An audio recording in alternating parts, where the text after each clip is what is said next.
Binge Audio.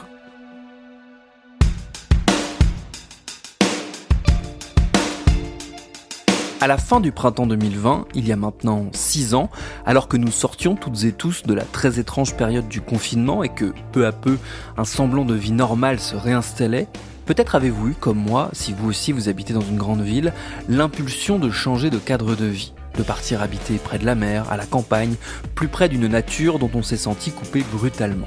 Peut-être aussi que, comme moi, vous vous êtes finalement ravisé, rattrapé par la vie quotidienne et assez vite réhabitué aux avantages réels que présentent les métropoles. Il n'empêche, ce moment particulier de 2020, associé à tous les autres bouleversements climatiques, économiques, sociétaux qui traversent notre époque, a modifié en profondeur nos perceptions, et notamment notre perception du travail, de ce qu'on est prêt à accepter comme condition de vie pour un boulot, et de comment on organise nos priorités.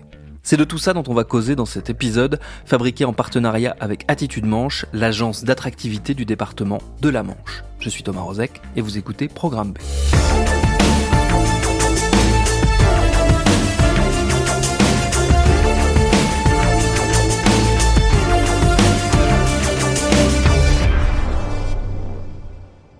Et pour cet épisode, ils seront 2 à m'accompagner. J'ai sollicité l'expertise de ma camarade Séverine Bavon, autrice, podcasteuse, patronne de l'excellente newsletter CDLT qui traque les vicissitudes de la vie de bureau. Elle a signé cette année le livre Ciao les nazes chez Robert Laffont, dont on a eu l'occasion de causer dans Programme B et dont je ne saurais que trop vous recommander la lecture. Et avec nous, il y a Christophe Danton, il est directeur RSE et communication de l'entreprise Chéreau, basée à Avranches, dans la Manche donc, spécialiste de la fabrication de camions frigorifiques. Christophe, il est également très impliqué dans Attitude Manche et dans les réflexions de l'agence pour inciter celles et ceux qui le souhaitent à venir s'installer dans le département. J'ai commencé par lui demander si, d'après lui, le cadre de vie était devenu pour les salariés un critère aussi important que les avantages type ticket resto, RTT, télétravail, etc. Alors, je suis pas un sociologue spécialiste des attitudes ou des attentes des chercheurs d'emploi. Pour autant, on travaille de plus en plus ces sujets en entreprise parce que il y a un focus depuis quelques années sur la qualité de vie sur le lieu de travail. C'est quelque chose qui est devenu vraiment très important et qu'on travaille d'ailleurs sur différents axes. Je vais prendre juste un exemple pour être concret. Là, on vient de faire un diagnostic biodiversité au sein de l'entreprise. C'est un sujet qui va aussi nous aider à améliorer la qualité de vie sur le lieu de travail en recréant des espaces verts avec de l'ombre. C'est pas mal pour une journée comme aujourd'hui d'ailleurs. Parce qu'il fait très chaud alors que nous enregistrons cet épisode. Séverine, est-ce que toi aussi tu as la sensation qu'on est en train de changer un petit peu notre logiciel en tant que salarié vis-à-vis des employeurs et que du coup nos critères sont plus exactement les mêmes qu'il y a peut-être 10 ou 15 ans ? Oui, mais avec des nuances. En fait, si on regarde les études sur les critères de choix d'un employeur, ça bouge pas, le salaire reste le premier critère. En revanche, c'est une question qui est pas très très bien posée, parce qu'en fait, tout est une question d'arbitrage. Le fait est qu'on arbitre le salaire avec d'autres critères. La flexibilité, le cadre de vie, tous les à côté du travail. Et ça, je pense que c'est quelque chose qui, pour le coup, évolue. Les critères en eux-mêmes aussi évoluent, on parlera sûrement de l'effet Covid. Il y a des choses. Mais les critères évoluent effectivement maintenant dans une recherche et dans un choix d'employeur. Il y a un certain nombre d'arbitrages qui se font sur beaucoup de facteurs. Christophe, justement, comment est-ce qu'on intègre tous ces facteurs et éventuellement la manière dont ils évoluent quand on est soi-même employeur, recruteur potentiel ? C'est ça, en quelques années, peut-être une quinzaine d'années, on est passé d'une valeur travail qui était extrêmement centrale dans nos vies à une valeur qui est peut-être un peu plus en recul aujourd'hui, avec des attentes de bonne qualité de vie en dehors du travail, de temps libre, d'épanouissement, de sens.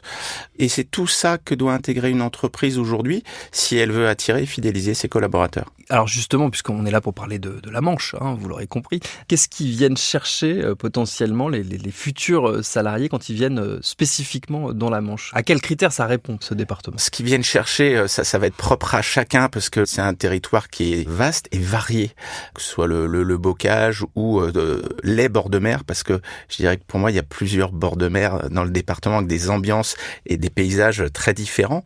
Là, je vais peut-être plus parler pour moi, en fait. Je suis venu sur le territoire d'abord parce qu'il y a des belles opportunités d'emploi et je suis venu pour travailler, moi, dans la Manche. C'était en 2013. Et puis tout de suite, au-delà de ça, bon, moi j'ai 53 ans, donc je suis encore sur une génération très attachée à la valeur travail. C'est quelque chose que j'ai toujours mis au centre de ma vie.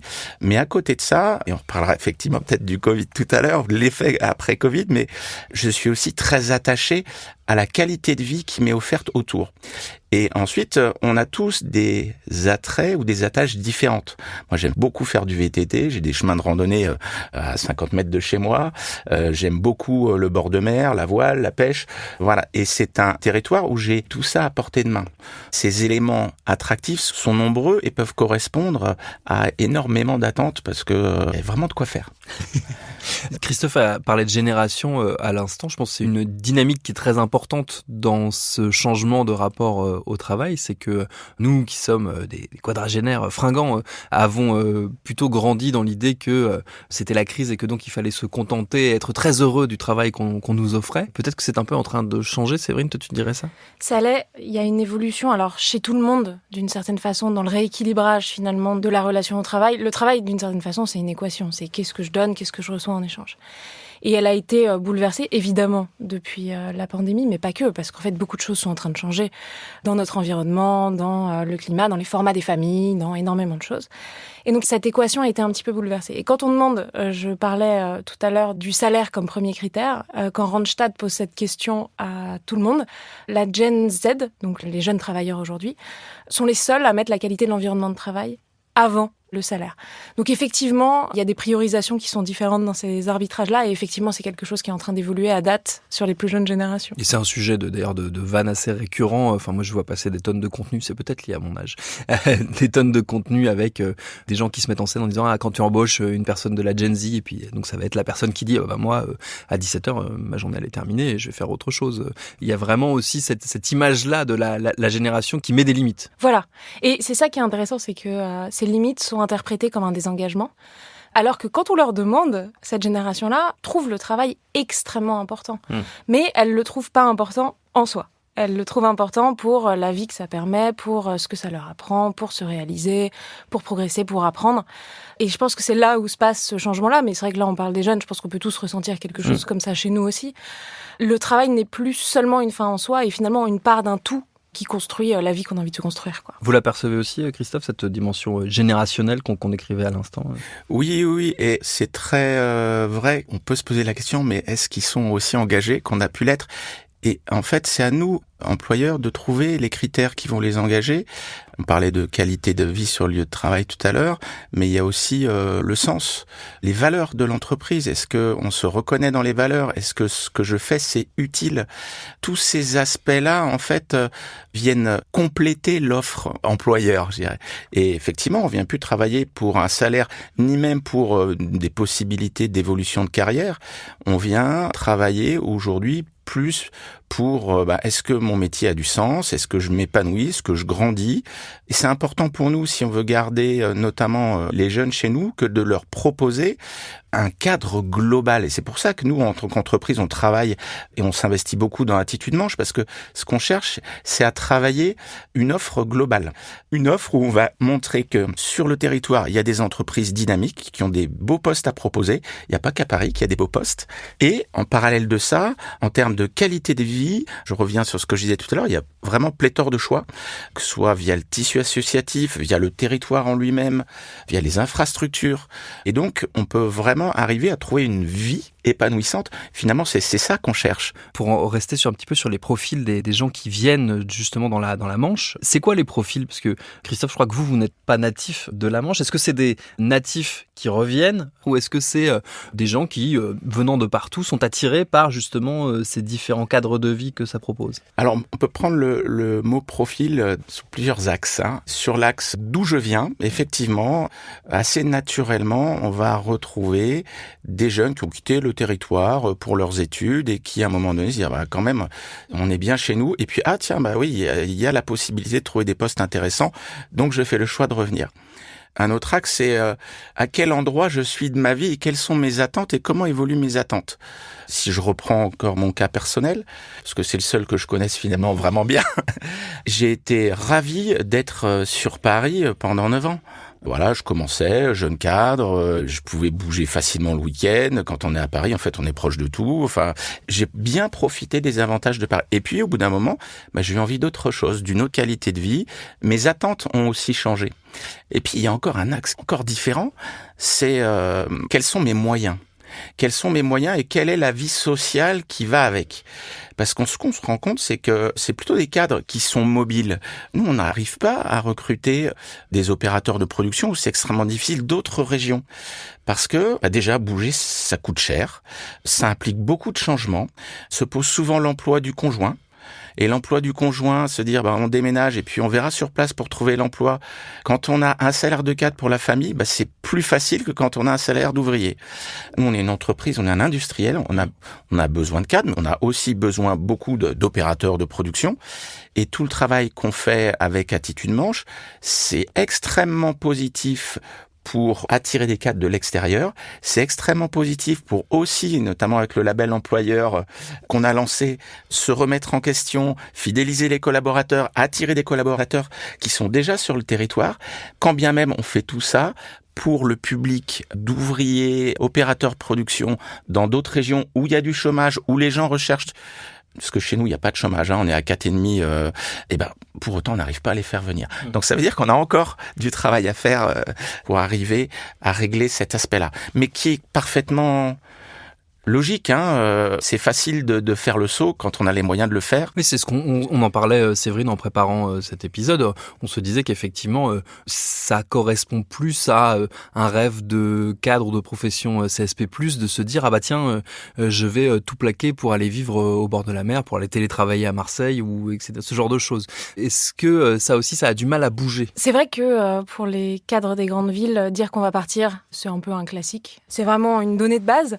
D'ailleurs, si on leur demande, par exemple, aux Parisiens, il y en a un tiers qui veulent partir, il y a des études qui disent 80%, mais bon, bref. En déclaratif, tout le monde veut partir. Comme en déclaratif, tout le monde regarde Arte, c'est pareil. Et exactement. Et tout le monde paye plus cher pour des produits écolos. Voilà. Mais dans les faits, évidemment, il y a des freins à ce départ-là. Et d'ailleurs, quand il y a Meilleurs Agents qui avaient demandé aux Français s'ils avaient une intention de déménager, il y en a plus d'un tiers qui a dit oui, pour les raisons exactement qu'on vient d'évoquer, qui étaient recherche d'une meilleure qualité de vie, proximité de la nature, logement plus spacieux, notamment quand la famille s'agrandit, et puis prix de l'immobilier trop élevé là où ils sont. Donc, toute une question de niveau de vie. Mais en revanche, les freins, c'est le coût du déménagement d'abord, à 41%, ce qui est quand même énorme. Et c'est vrai que c'est un investissement de bouger. Puis la difficulté à trouver un emploi local ou à en retrouver un. Ensuite, la crainte de l'isolement et la peur de l'instabilité immobilière. Et en fait, je pense que dans les faits, on s'est imaginé un futur où on était tous des travailleurs mobiles, décentralisés, pouvant travailler de n'importe où, que ça soit d'une maison à la campagne ou à Bali, etc.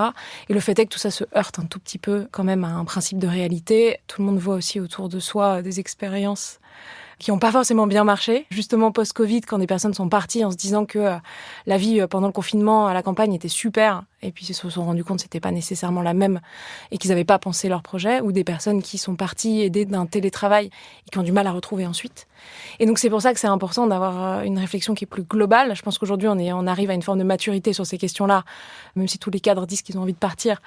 On arrive quand même à une forme de maturité et de réflexion un peu plus large, et c'est pour ça que c'est intéressant de prendre ces mouvements-là comme quelque chose d'un peu plus holistique que juste je change pour juste un cadre de vie ou juste un travail. Est-ce que tu dirais qu'on arrive un petit peu au bout du récit qu'on nous a fait, le récit essentiellement médiatique, de l'immédiat post-Covid, post-confinement, de justement cet exode urbain, tous ces cadres qui quittaient la grande ville et leurs appartements trop petits pour aller retrouver le calme et la sérénité à la campagne. Est-ce qu'on n'arrive pas un petit peu au bout de cette histoire-là, 6 ans après la pandémie et le confinement ? Il est possible que la vague retombe, auquel se stabilise. Oui, c'est vrai qu'on a vraiment imaginé, on s'est projeté soudainement dans une forme de future of work complètement radicalement différent, très décentralisé, un peu plus libre, avec justement d'autres critères de choix que juste le salaire, etc. Pour des raisons très claires, qui est que beaucoup de gens, par exemple dans les grandes villes, se sont retrouvés en étant confinés face aux conditions de vie qu'ils ont dû accepter pour pouvoir travailler. Ça a mené à plein de remises en question. Ajoutons à ça plein de transformations, comme la remise en question de la retraite, etc. Donc il y a une question de, OK, comment je fais en sorte pour avoir une meilleure vie maintenant ? Et donc effectivement, ça a lancé des réflexions qui étaient intéressantes et on a promis un massif exode urbain, on a promis vraiment des transformations radicales. Si on regarde, il y a eu du mouvement dans l'immédiat post-Covid, mais le fait est que tout ça est en train de se stabiliser. On revient plus ou moins en termes d'exode urbain, plus ou moins au chiffre de 2019. Ce qu'on voit en revanche, c'est que les gens partent des villes, notamment de Paris. Il y a plus de gens qui partent que de gens qui arrivent. Et on voit un regain des villes moyennes, on voit un regain des littoraux, notamment sur la côte ouest.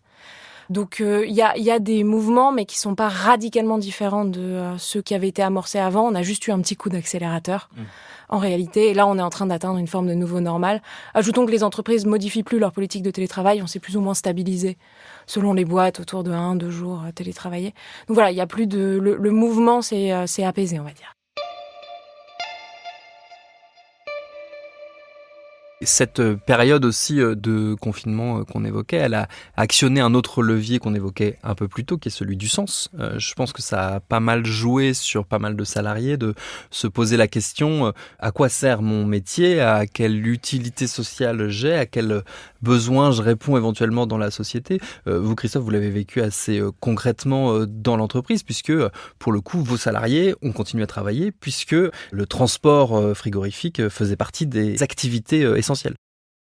Ouais, tout à fait. Et je dirais que ça a nourri une partie du travail qu'on avait entamé et qu'on a continué après sur nos valeurs d'entreprise et sur notre raison d'être.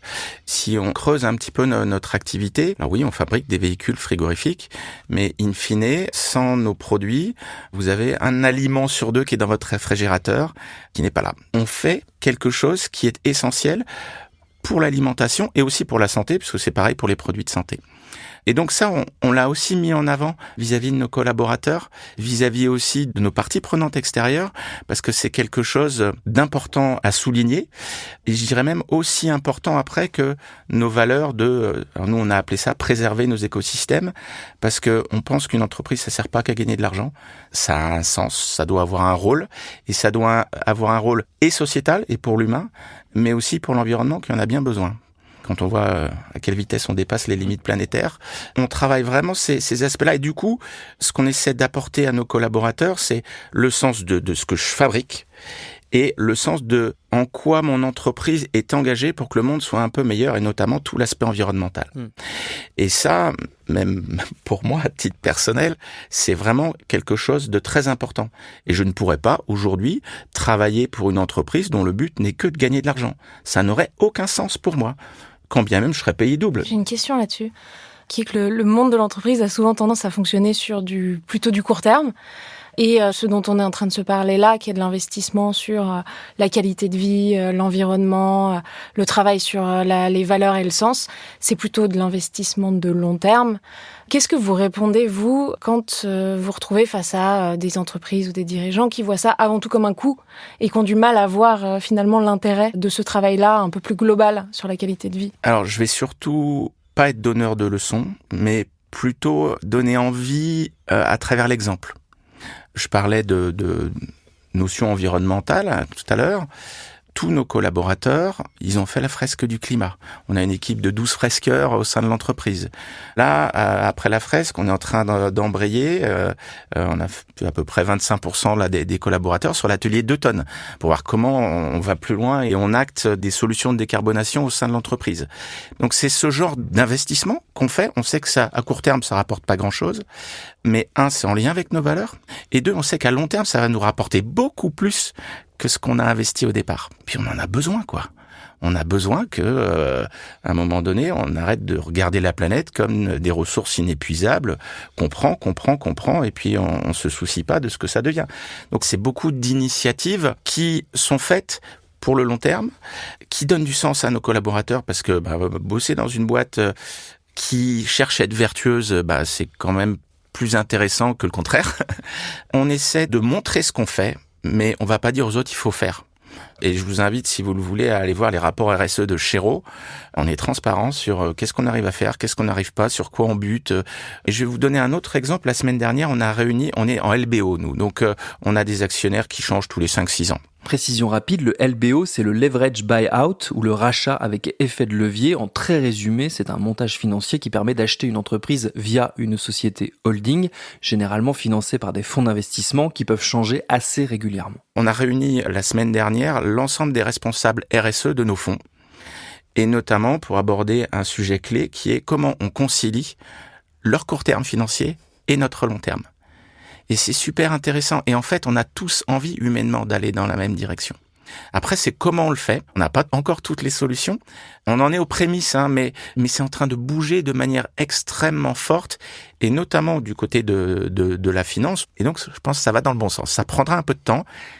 Est-ce qu'on sera assez rapide ? Je ne sais pas. Mais en tout cas, on bouge. Ça a un impact aussi, cette question climatique, environnementale, sur les dynamiques territoriale, on en parlait là aussi, Séverine, en préparant cet épisode. Dans les critères de choix, on en revient un petit peu à la question du début, dans les critères de choix des salariés sur l'endroit où ils veulent vivre pour travailler, il y a désormais la question climatique et bon là on est en plein épisode caniculaire à Paris, on peut complètement comprendre que effectivement on se dise qu'à l'ouest de la France ce sera plus vivable potentiellement que dans le sud d'ici même 1 an, 2 ans, 5 ans, 10 ans. Ouais, on est beaucoup à avoir regardé des cartes de projection très très rouges. Et à s'être dit, ok, va falloir que je bouge à un moment. Quand on regarde l'Observatoire national du cadre de vie qui a traité justement cette question du climat dans le choix du cadre de vie, ce qu'on voit, c'est que à date, c'est un facteur, pas central, mais c'est déjà un facteur. Je crois qu'il y a quasiment 30% des gens qui ont réfléchi à leur au climat pour choisir leur cadre de vie.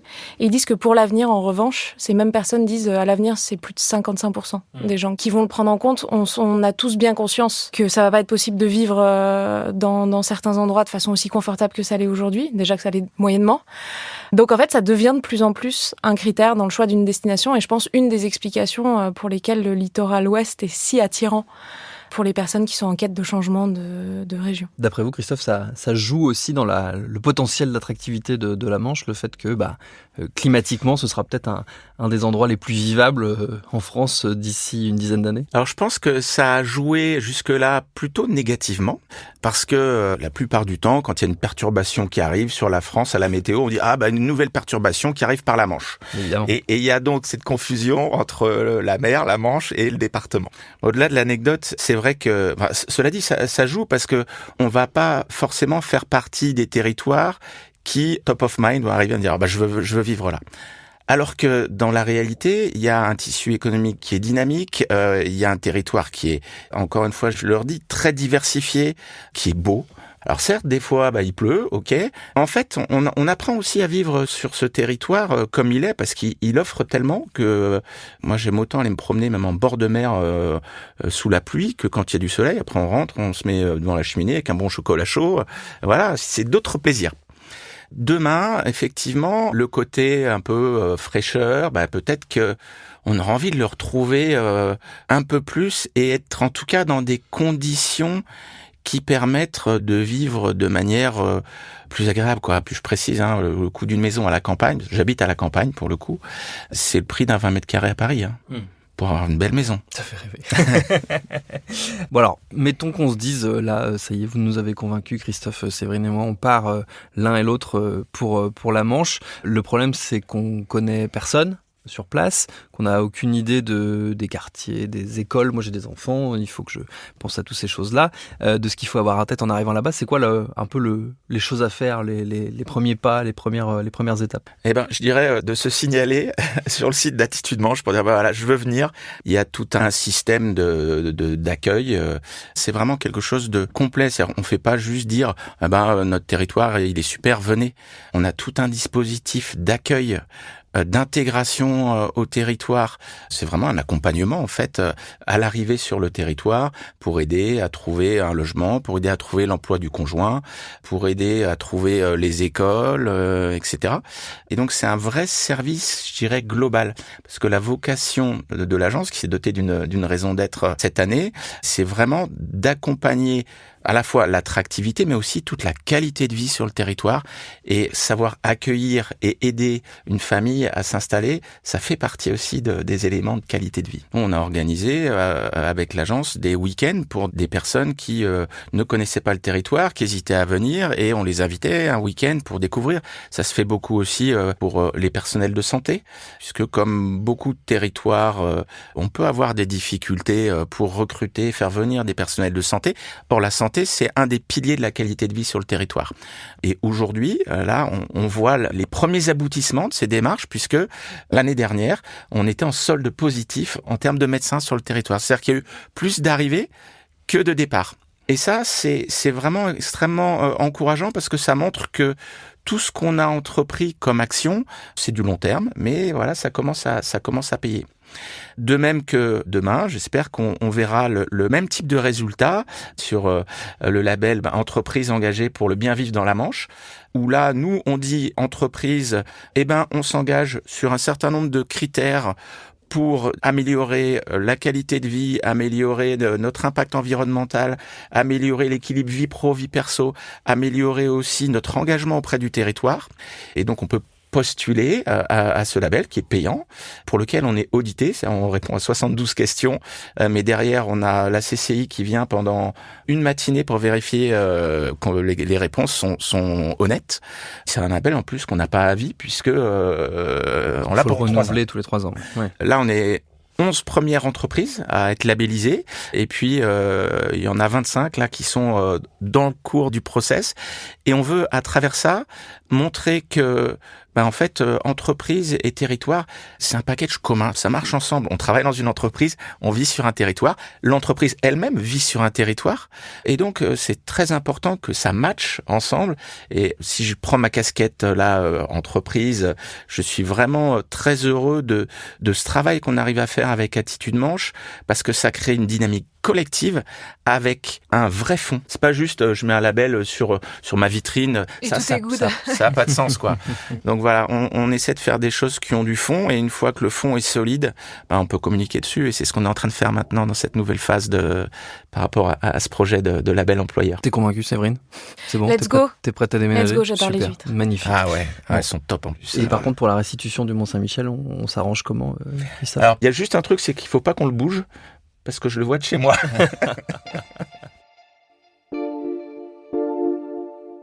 Et si vous aussi, vous êtes tenté par l'aventure normande, allez faire un tour sur le site d'Attitude Manche avec qui nous avons fabriqué cet épisode, attitude-manche.fr. Merci à Christophe Danton et à Séverine Bavon pour leurs réponses. Programme B, c'est un podcast de Binge Audio, une marque Urbania.